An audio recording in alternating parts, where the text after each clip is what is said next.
أعوذ بالله من الشيطان الرجيم بسم الله الرحمن الرحيم لا حول ولا قوة إلا بالله العظيم دستور يا سيدي مدد يا سلطان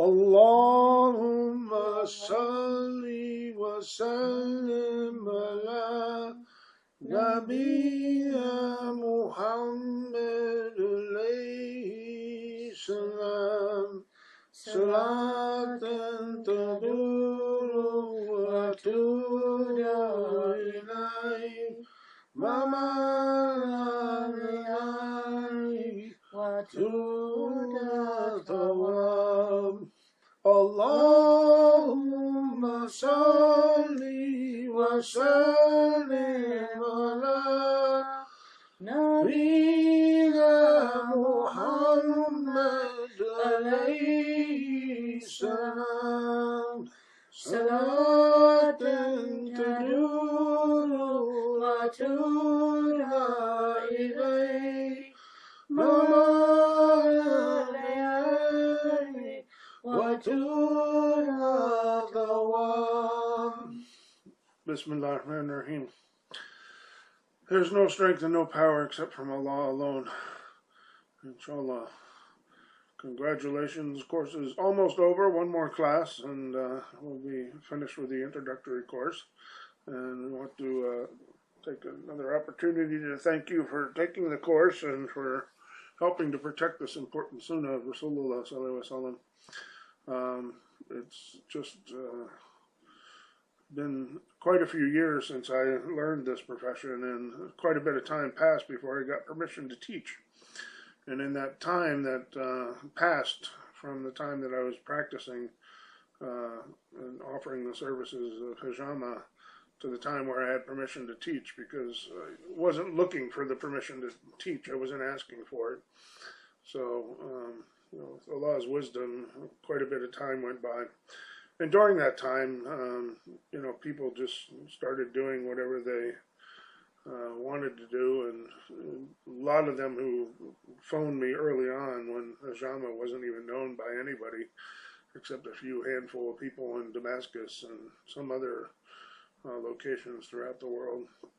But it was pretty much a dead sunnah, and thank God to the people in Damascus that kept it alive and who helped teach me. And then with my internet skills, I was able to get it on the internet, and it quickly started just catching fire after that. And everybody, is now attempting to do it, but not doing it properly. So it's really gotten out of hand. And they're incorporating their imaginations into the process, and they're not really fulfilling the true sunnah. So your protectors, the Hafiz of Quran, they, mistakenly think that just memorizing the Quran makes you a Hafiz, and that's absolutely not true. The Hafiz, the true Hafiz, is somebody who understands the meaning to the extent that a human being is able to understand the meaning. But at least, the person who is the Hafiz has a better understanding of the meaning of the Quran and the circumstances and situation with which it was revealed, and different things that relate to, somebody's question about a certain, ayat in the Quran. Then they're taking and extrapolating from, many, many different sources. So it takes quite a bit of scholarship to actually claim that you understand what is being said in the Quran. But the Hafiz is a protector. It's not somebody who memorizes. So this is the big deficiency within the Muslim community today, is that they've lost this understanding of tariqah. They've lost this understanding of isnad and ijaaza. They've lost the understanding of spirituality. As our teacher, who's passed away now, Sheikh Nazim, he said they're just dry pieces of wood now. So I want to let my wife speak, because she had a wonderful class last week, and I'd rather just sit and listen to her and see what she has to say. But there's one or two points that I want to clarify real quickly before I let her have the floor. And that's to say that what I've said about the Hijama and offering the services for free and not focusing on money and whatnot. Yeah, that's fine for Damascus, where people are used to lining up and having 20 people cupped at the same time. Here, the standards are a bit different. The expectation is different. So if you combine the understanding of placenta, not placenta, but placenta, placebo effect, then you understand that the belief that something is going to heal you is better than the actual healing itself. So, because all cures come from Allah, it's important to understand that it's not the actual application of a pill or an herb or a process like Hijama that cures necessarily. It's the permission from God that allows the cure to take place. So if somebody believes something is going to cure them, it does have a more positive effect on that person. So creating an environment for people that enable them to believe that what you're offering is something that's beneficial is probably more important in the West than anywhere else, because that expectation is so high that people are so used to fancy doctors' offices and things of that nature that they simply won't believe that you're capable or knowledgeable about what you're doing unless you offer some level of service. So, it's an introductory course. We're not talking the details, and we'll cover that more as the ijaaza process continues. But I just wanted to let you know that that aspect of this is something that I think is important to clarify a little bit, that even sliding scales and things of that nature. The last point I'll make is my teacher, who has an incredible connection and does get kind of divine knowledge, sent to him, that I asked him, if the prophets received revelation from God Almighty and they turned around and made a book and wanted payment for it, what was his opinion on that? And it was speaking about his, claim that he had these subbas that came from, Allah subhanahu wa ta'ala, and that, he wrote them down in a book, but they were, divine revelations that he was discussing. And I wanted to know how you can put a market value on what is effectively from Allah. And he gave a very good answer. He said that I, give away many of these books that, an expense to myself, because it costs money to actually make the book, and it's more readily available to people because people aren't coming to sit in front of me. So making the book was a benefit to people that didn't otherwise have access to that knowledge. But if somebody came in to my house or something like that and asked me for a book, you can pretty much read and determine if somebody, when they leave the house with their free book, if they, are snickering on their way out the door, thinking that they have just cheated you, that, they convinced you that that they didn't have any money and that you should give them the book. He said, those people I like to charge. So, unfortunately, there's a lot of those people, in America, and you can't, judge people too harshly, and, you have to be careful about making any assumptions about people walking in the door. But I think, charging a fair price to cover your cost and your expenses of supplies and stuff is perfectly reasonable. And then if you want to, donate or give free services to somebody who you really feel is in need, then you're free to do that. But you should set a price for, I think, these services. I would give you a different answer if we were in Damascus, but we're in America and you have to deal with the realities that are here. So I'm going to turn the class over to my lovely wife Fatima, because she probably has already got some things in her heart that she wants to share with you. So I again want to thank you for taking the course, and we hope that we see you at the Hijama intensive. And as we speak, we're in the process of finalizing a contract on a place that we got that seems like an absolute opening, because we got incredibly cheap. So The good news is that means that you'll have a place to stay and a place to eat and a place to take the course. It's relatively inexpensive. Instead of coming and staying in a hotel and handling all those expenses, we should be able to get the cost down relatively low, so everybody has an opportunity to come. So with that, thank you again, and Salam alaikum. Don't go anywhere because I don't think you're finished. Yeah, okay. But who knows? I wanted to make one point that when Sheikh was saying that about the Hafiz of the Quran. This is for those of you who aren't Muslim. A Hafiz of Quran is someone who is what in the Muslim world they consider a Hafiz to be someone who's memorized the Quran. And the example that came to my heart that I wanted to share with the example of how the Muslim world has moved so far away from the spirit of the thing that they're doing, or the spirit of the, the intention behind the thing that they were taught and they were trained to be or to do. They think they're following the Sunnah, and they're so far away from it. Is the example of the Pakistanis who, and maybe Indians as well, Urdu, people who don't speak Arabic, who they have a child and they teach them the Quran. They memorize the Quran in Arabic.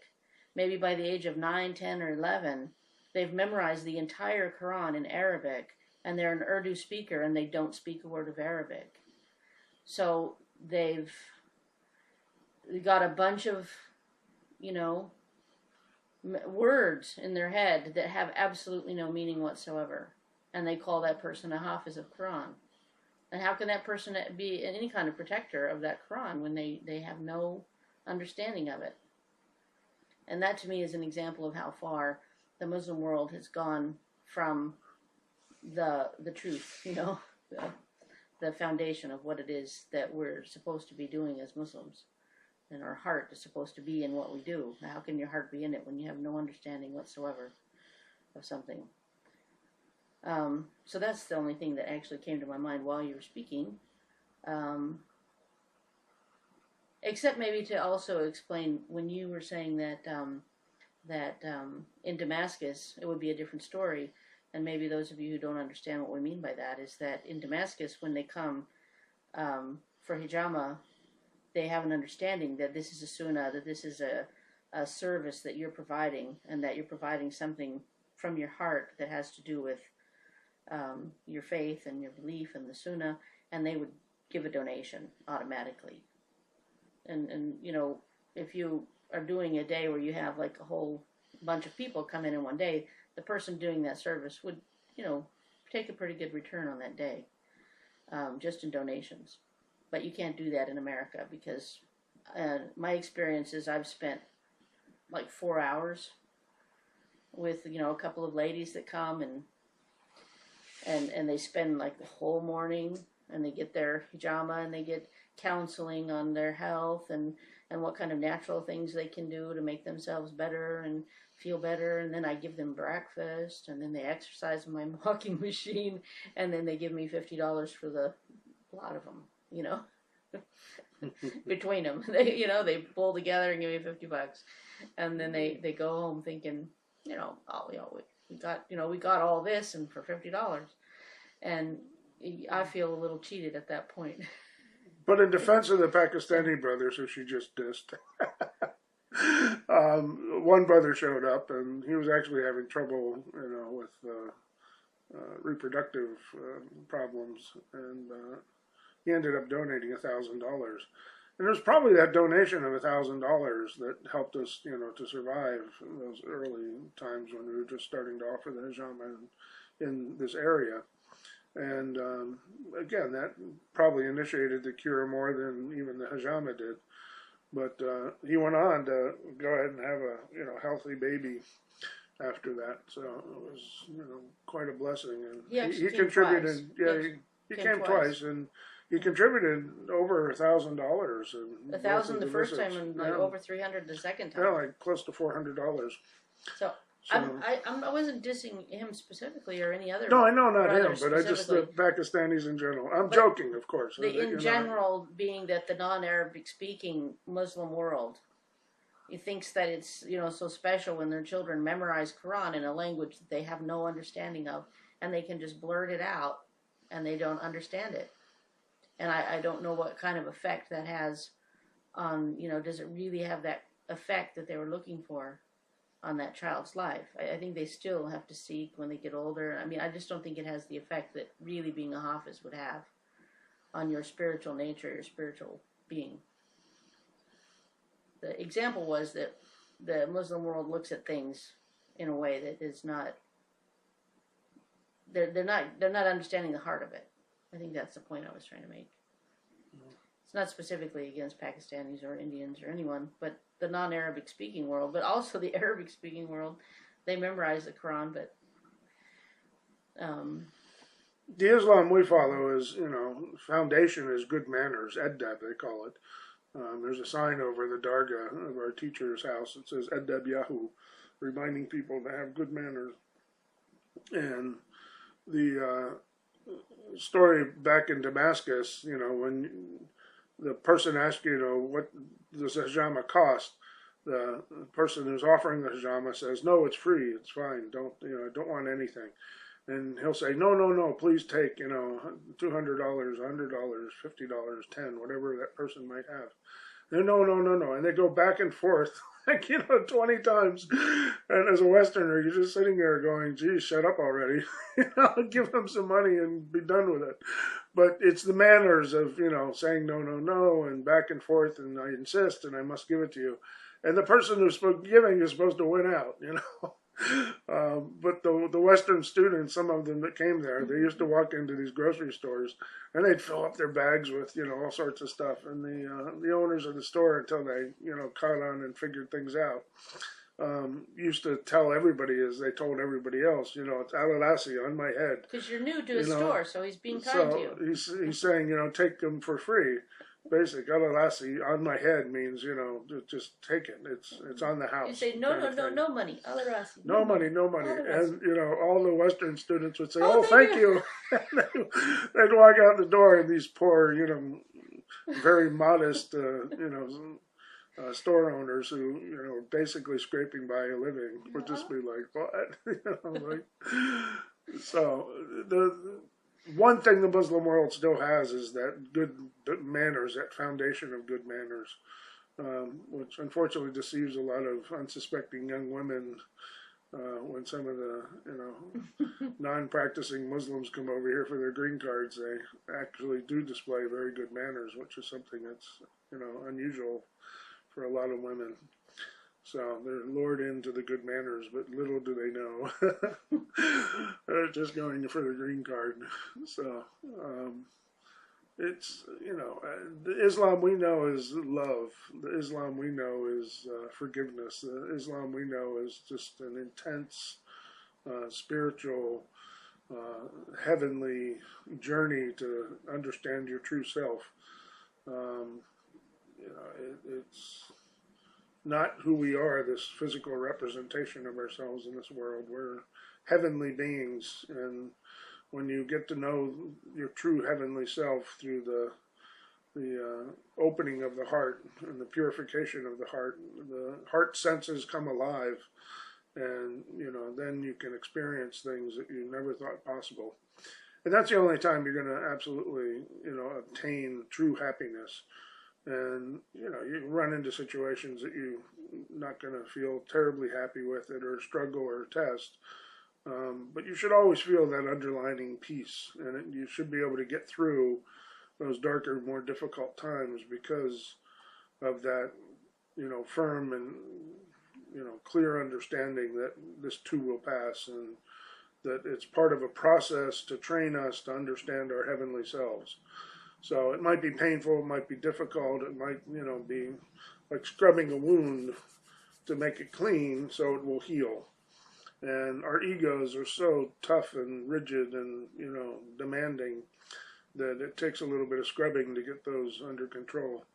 So this is where the difficulty in life, tends to come from. And it's actually a blessing that these tests are coming on you.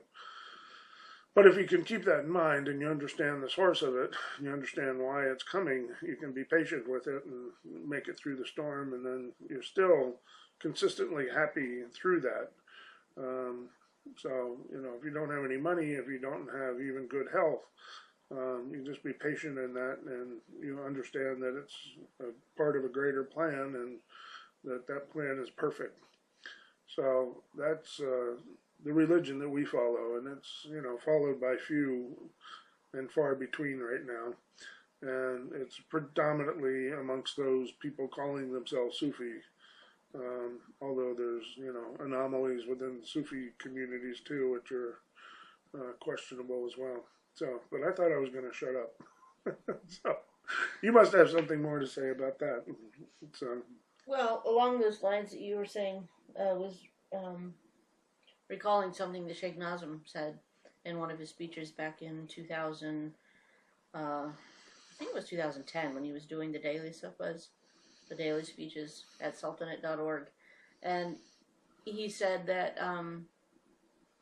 when you're on the right way, you feel that happiness, that joy, that inner peace, no matter what's happening around you, or what's happening in your life. Which, even if it's a very difficult, very hard time, you still have that underlying peace and happiness. And he said the sign to you when you feel anxious or you feel tired, just like tired of life, that's the sign to you that you're on the wrong way. And so that's always like ever since I heard that, it's like a barometer, or a thing, a way I can like test myself or check myself and see. Because even is why I got teary is thinking about this, and it's always hard to talk about, but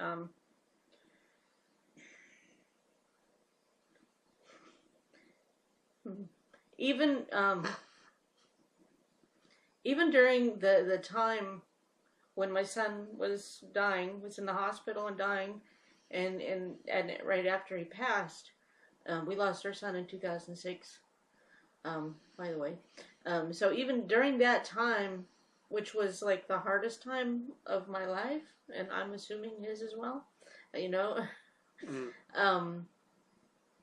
even then, and I remember it was 2 days before he passed, I was walking out of the hospital over to the little store to buy some Snapple, and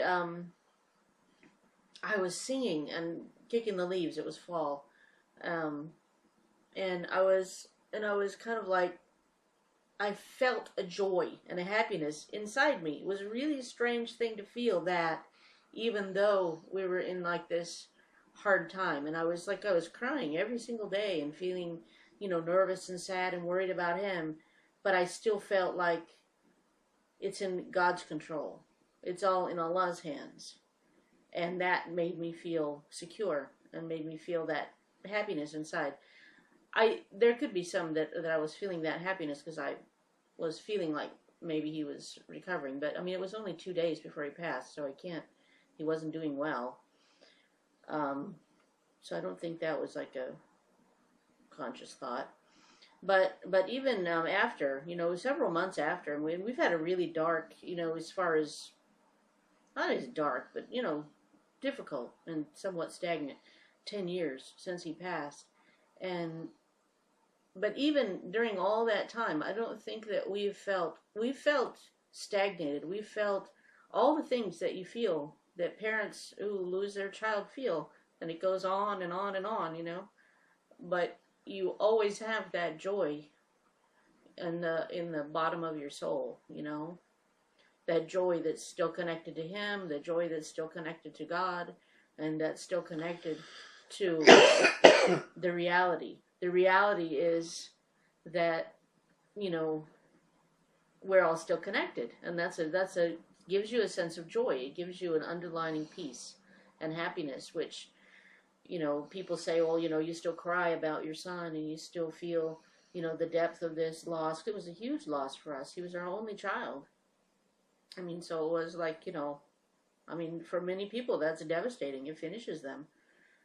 But you still have, and they would say, oh, you're depressed. Your grief has gone on for more than 6 months. You must be depressed. No, I'm not depressed. And I don't think I've ever been depressed over it. And that's because I keep that joy. And because I use that barometer, which Sheikh Nazim spoke about in that sohbah, which really spoke to me to understand that if you do start to feel depressed or start to feel that tiredness that comes with depression, then you know that you're on the wrong way. You know, you're not making your connection. And these are indicators to bring you back. It's not a punishment. It's not, anything that is other than you need to see consequences so you can change your behavior. And that's what all the rules are for. They're not for do's and don'ts to punish you. It's not to oppress you. It's not to make you, feel like you don't have your freedom, it's to make you happy and productive and into a true realized human being. And that's the only recipe for success. So all these little things that, we do that may seem meaningless at the time, actually the sum total of them is what provides the real health and the real happiness. And that's what we're about. I mean, we're health providers. We're not Hijama people. However we can help people, within the limitations of what we know and have been trained to do, we are there to help people. And we know a lot about, natural medicine and nutrition, and, because we've had to. We've been forced to consider those things and look at all those things. And, it just, we're assaulted with so many different things today that destroys us physically and spiritually. TV is an assault on our spiritual being over and over and over again. These, repetitious messages that come into our being are there to distract us and keep us busy and keep us away from the important things that we're supposed to be doing. And that, just brings you down and down and down further and further. You need to break free from that, and that's why, any form of meditation I'm encouraging people to do, just to get away from that, just to sit still for 20 minutes, 30 minutes every day to break that habit. Put down the cell phone, put down the computer, put down the, distractions of any kind and every kind. And even put down the distractions and the self-conversations that you have with yourself to keep yourself busy as well. The wondering, the daydreaming kind of stuff. Contemplation is something completely different, but the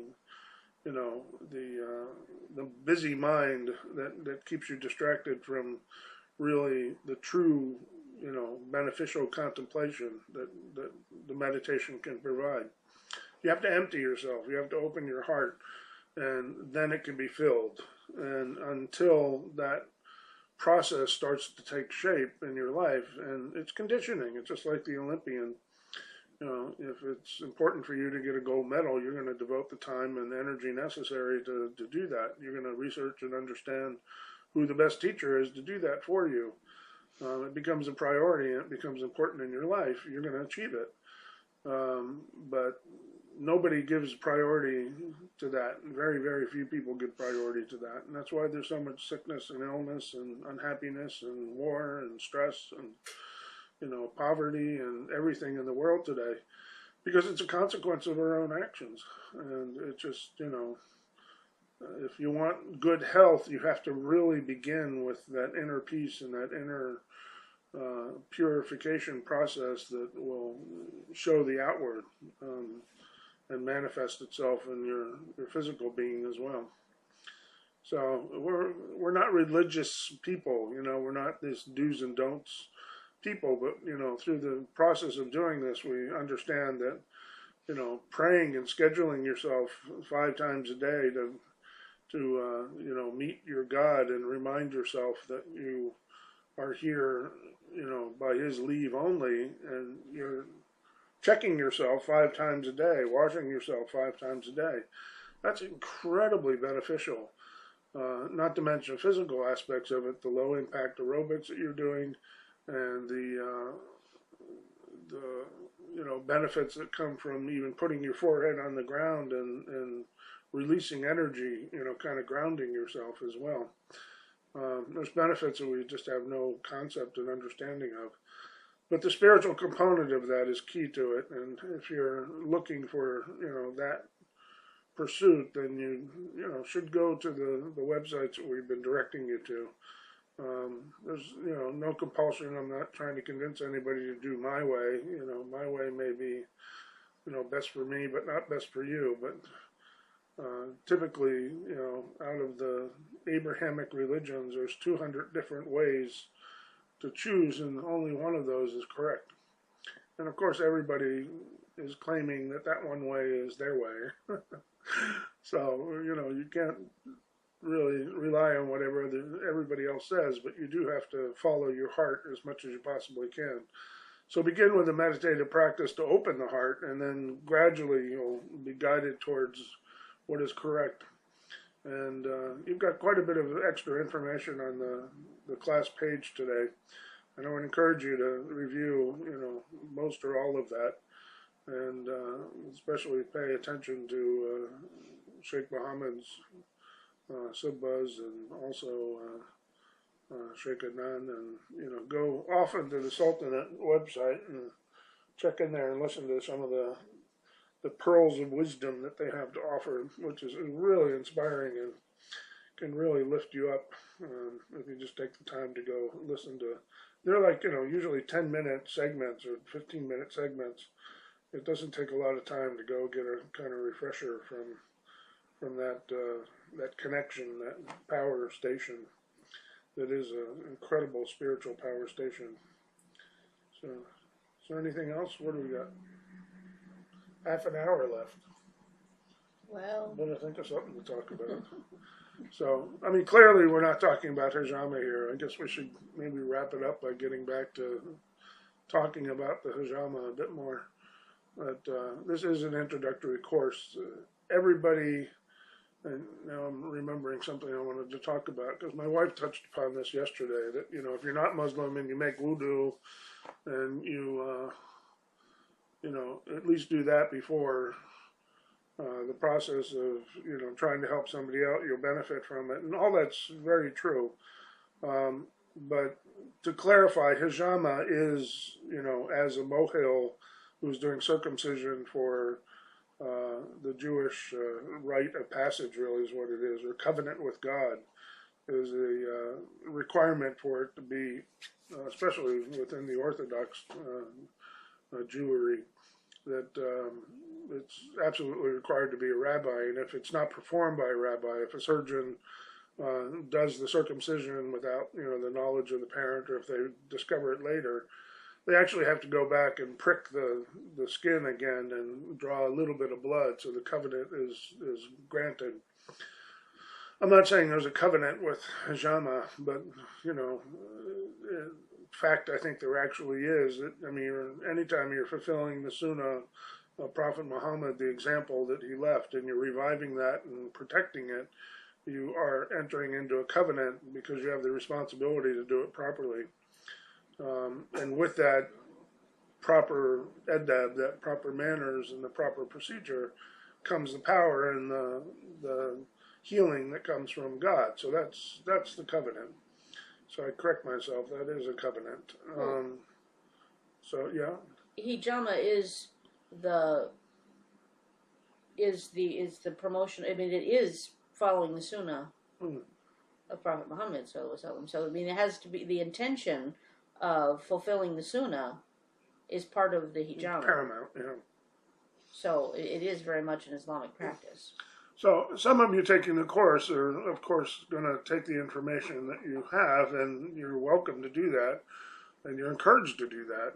That's why you should be taking this course, and I would encourage those who, don't go on to becoming somebody who has the initiation or buy it with a teacher, or are not Muslim and don't pursue the actual ijaaza itself, to inform other people who are engaging in cupping to respect and understand what the Hijama process is and to benefit from it. So there are absolutely things that, people that are performing cupping that are doing completely wrong, and massage cupping is one of those things. Extracting, blood to the surface of the skin and then allowing it to go back into the body is reckless. It's really crazy.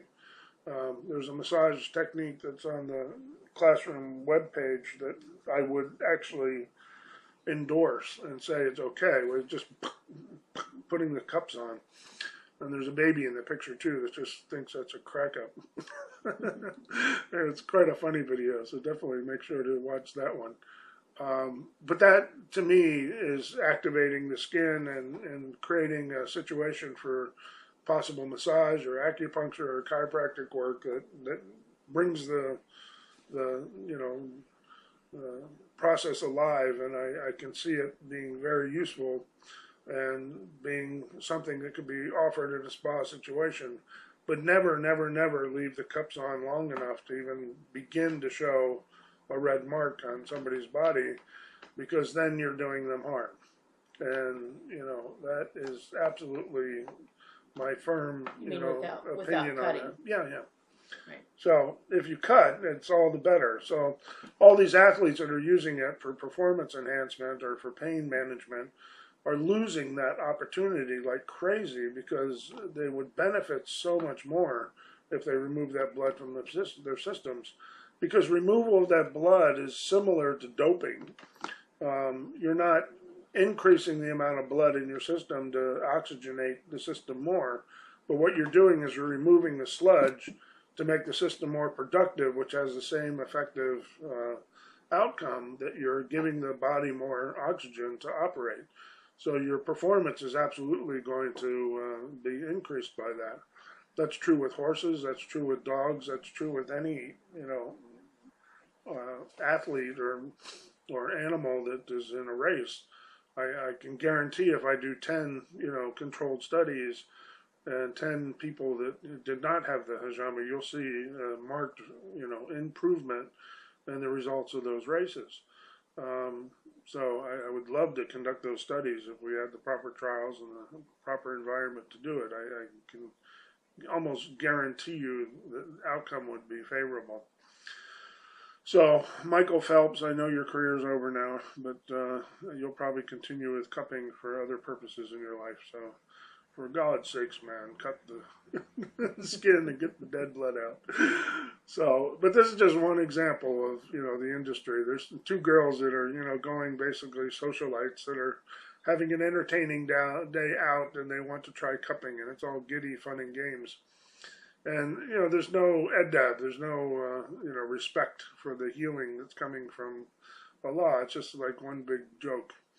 And, I don't mean to be fuddy-duddy about that, but it's important to respect these things and understand, what it's coming from.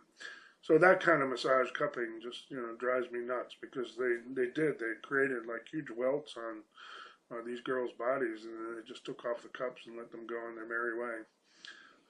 That may not manifest itself for months to come, because it, may travel down into a, area of the body, an organ or muscle or something like that, and you may not see it manifest itself for, many, many weeks or months after the actual occurrence. So you will never associate that future problem with a cupping session, when in fact it was absolutely caused because of the cupping session was not done properly.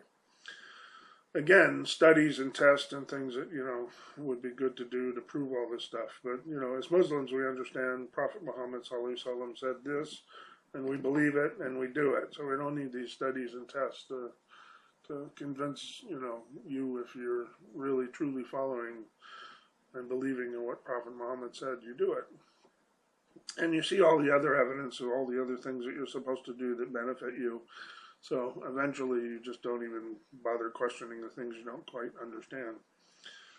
Like the Wednesdays is blood day, it's disease day.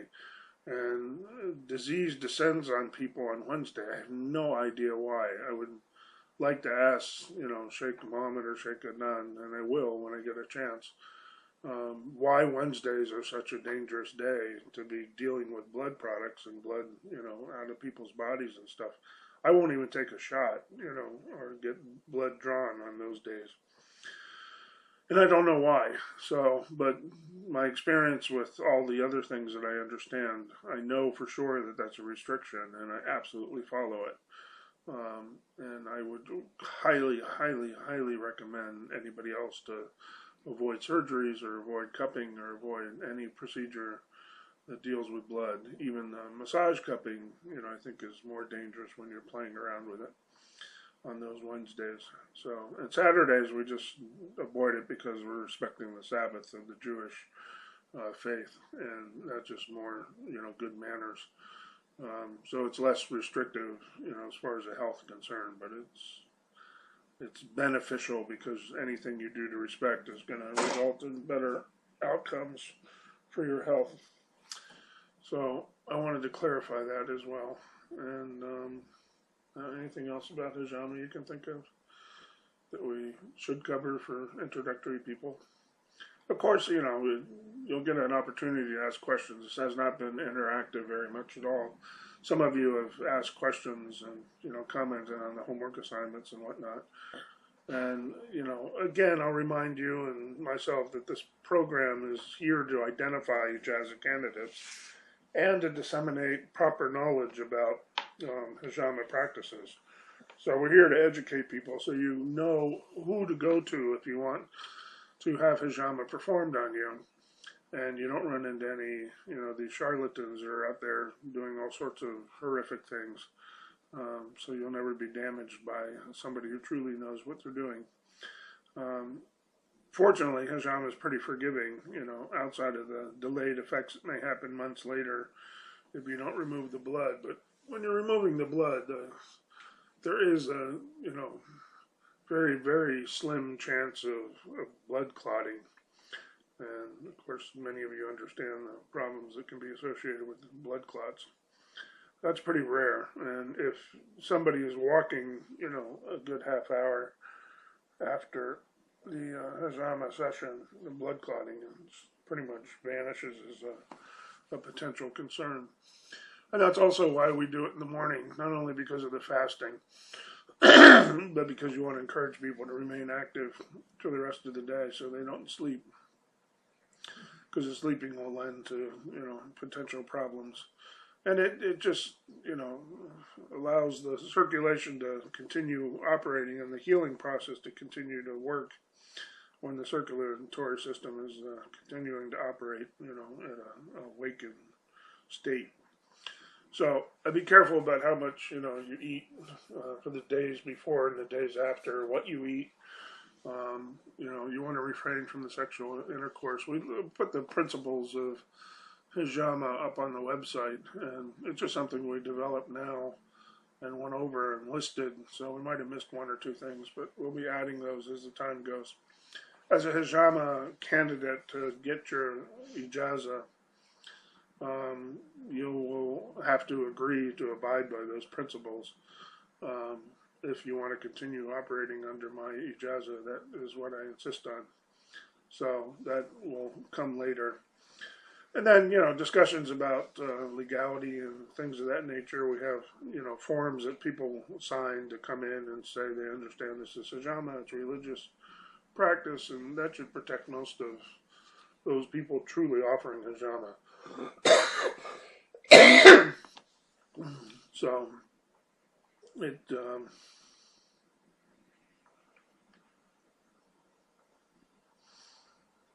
had a kind of a kind bar thing. It wasn't a kind bar, but it was similar before. So my allergies, I've been just really bad lately. And you can probably tell that throughout all these classes because I've been coughing and hacking. But I'm weak and I keep eating those snack bars and stuff because I need the protein. Anyway, so the intricacies of the Hijama process, the more deeper understandings of spirituality, the understanding of different alternative modalities is something that we'll explore with the ijaaza candidates, and we'll, share information because many of you bring expertise that even I don't have, like, acupuncture is something I would like to know a lot more about. The Hijama is not, and the cupping is much more forgiving than the acupuncture points. But there certainly is a correlation between acupuncture points and Hijama points. And it would be good to have a shared knowledge of that. So, what I would like to see for ijaaza candidates, and we have some Muslim brothers and sisters who are actually, Sufi oriented that are doing acupuncture now, or maybe one of the current students that are taking this course will be interested as well. But they could come and do a component on, kind of the theory of acupuncture and understanding that process better. Because everything that we have a better and clearer understanding of as Hijama people, we can then recommend those people who are coming to us for Hijama to go back and, visit these people that, are offering other alternative medicine therapies, homeopathy and, different procedures that we subscribe to and we prefer over the allopathic medicine. I fear allopathic medicine. I try to avoid it as much as I possibly can. Sometimes it's not possible. And when you're, trying to be diagnosed, the modalities vary in their ability to diagnose certain things. So the blood testing is useful in some regards to different diagnostic remedies. So I oftentimes will go to a doctor just to try to be diagnosed, and then I'll go to other doctors that, I think are more natural, and I get the help and assistance through them. So you can't always avoid it. Surgery sometimes is absolutely necessary, but it's about 90% of the surgeries performed in America completely unnecessary.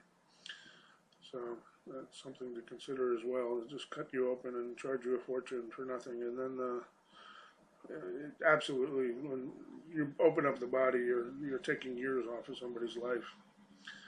So that's good to know as well. But lastly, don't play doctor. You get people coming here. Don't play, big Sufi sheikh, or don't play, Mr. I can take care of the magic spells on you and the jinn and everything.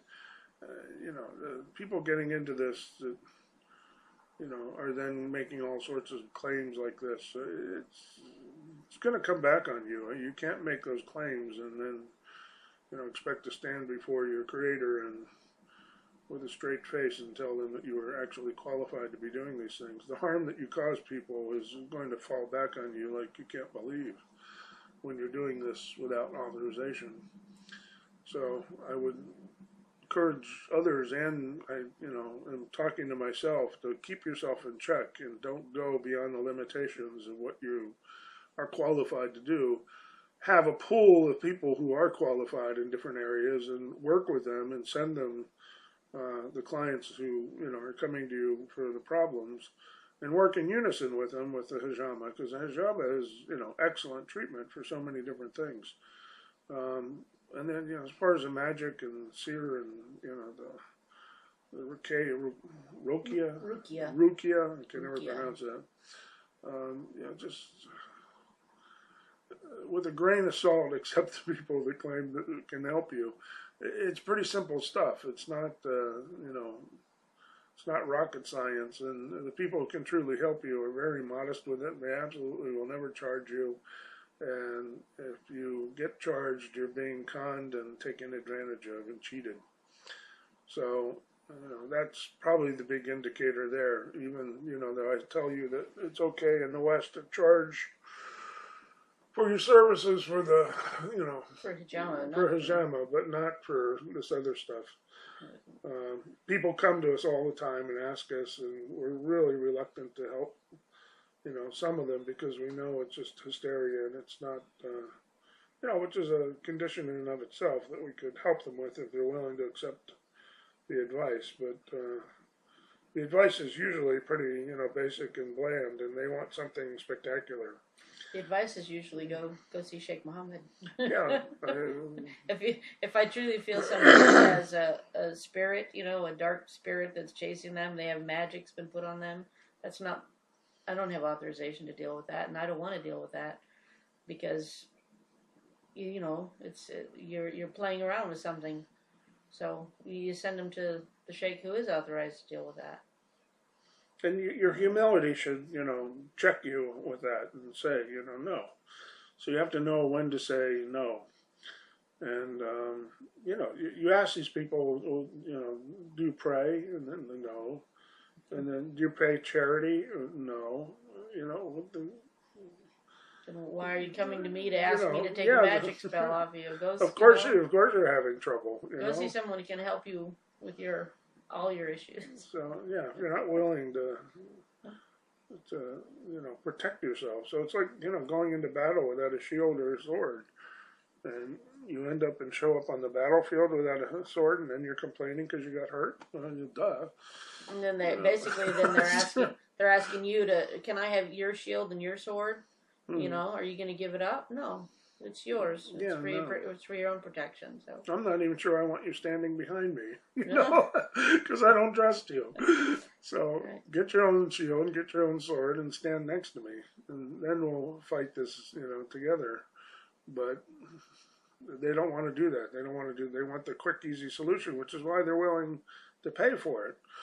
And that's why they're so easy targets and easy to be cheated. Same with all these psychics and everything. Everybody wants a quick solution to their lives, and they want guidance, but they don't want to really do the work that's necessary to get the proper guidance. And that's exactly the same. And that's another problem with understanding in the Muslim community at large. When they think that you can do ruqya, they say, can you do this? Can you do that? It's exactly the same as somebody going to a psychic. They're looking for you to tell them about their life and about themselves. I've had people say to me, oh, what do you see on me? And that's my cue for Assalamu alaikum. Don't call me, I'll call you. Don't call me anymore, because I'm not a psychic. And I'm not, I might see something on them, but that's not what I'm... It's not something I'm going to talk about. And understand the level of harm that these people are causing you by making you into something that you're not.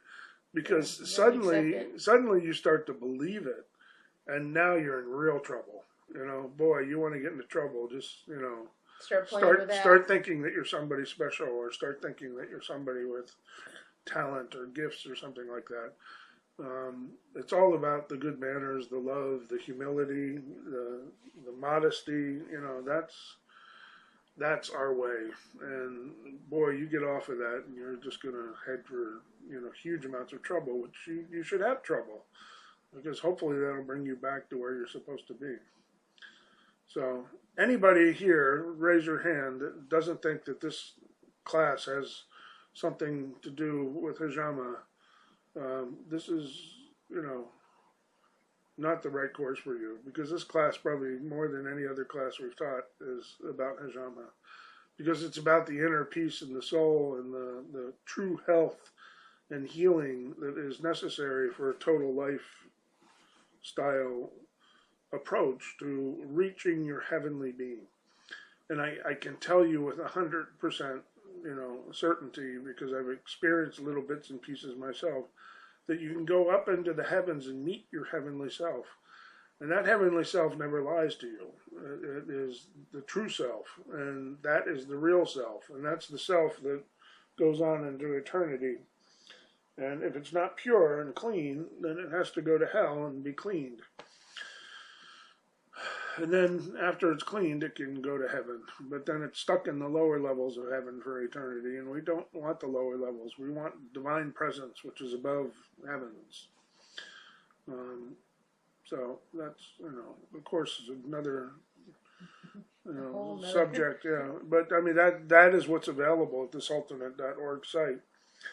And while we're not in the business here of recruiting people, and that's probably the last thing I'll say on the subject is that you don't need to follow our teacher in order to get your ijaaza with me.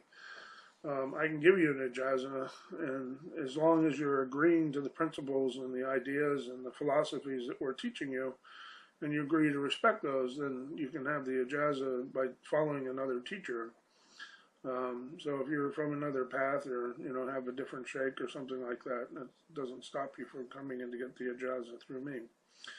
But it's, the highest level of teacher that I know and I would recommend is, of course, Sheikh Muhammad. And just an incredibly humble man. And hopefully you've taken the time to look at some of the offerings that he has, the subbas they call them, the association, divine associations, and gotten a sense of, truly who this man is. He is one of the saints, the awliya, the very, very, very high awliya. Many, such as us, say he's the sultan of sultans in that position right now, which is out of 124,000. He's at the pinnacle of that. And Sheikh Adnan is in the top 7. Some say number 1, just below the Sultan. So, but the top 7, it doesn't matter. They're all on the same level anyway. So, number 7, number 6, 5, 4, 3, 2, 1. It's all the same. So, but I see we're at 55. We have about 20 seconds left before I go over an hour with the intro. So quick, say something wise. Say something wise. Say something wise. I'll say that I hope to see all of you who are meant to be there at the intensive. So I do hope to meet you at some point in time. Assalamu alaikum. At the Smoky Mountain Oasis. We love you.